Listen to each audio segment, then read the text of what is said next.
با قورئان بژێڕینەوە بۆ ماڵەکانمان بۆ نێو خێزانەکانمان بەڵکو خەیر و بەرەکەتمان بۆ بگەڕێتەوە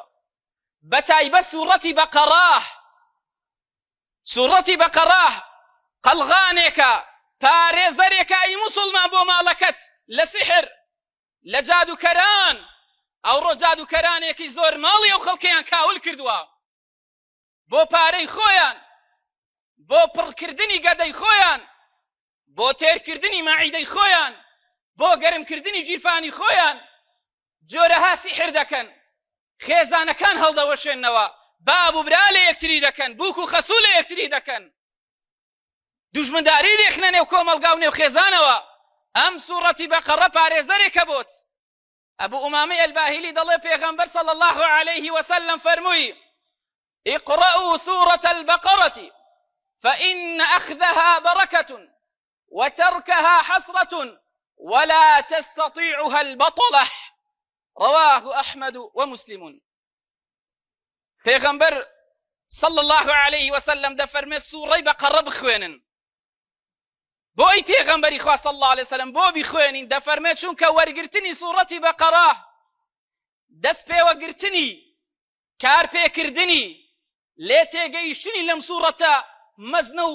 لەم سوورەتە بەرەکەتدارێ پێغەمبەر دەفەرمێ صلی الله عليه وسلم بەرەکەتە برا بەرەکەتە بۆ ماڵەکەت دەبێتە مایەی بەرهەمداری بۆت ئەی نەخوێندنی پێغەمبەر دەفەرمێ صلی الله عليه وسلم واز لێهێنانی پشتگوێ خستن و ئیهمالکردنی دەفەرمێ حەسرەت و نەدامەتی و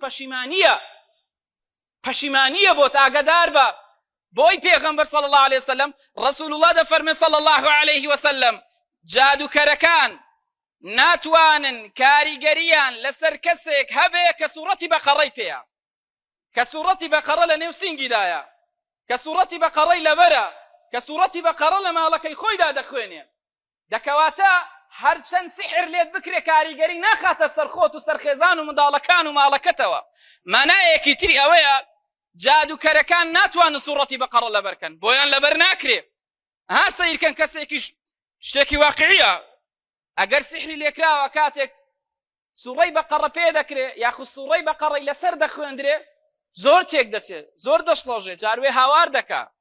جاروێ دەبێت بە سێ چوار نەفەران بیگرن بۆ چونکە کاریگەری لەسەر دروست دەکا چونکە ئەم سحرەیە هەڵدەوەشێنێتەوە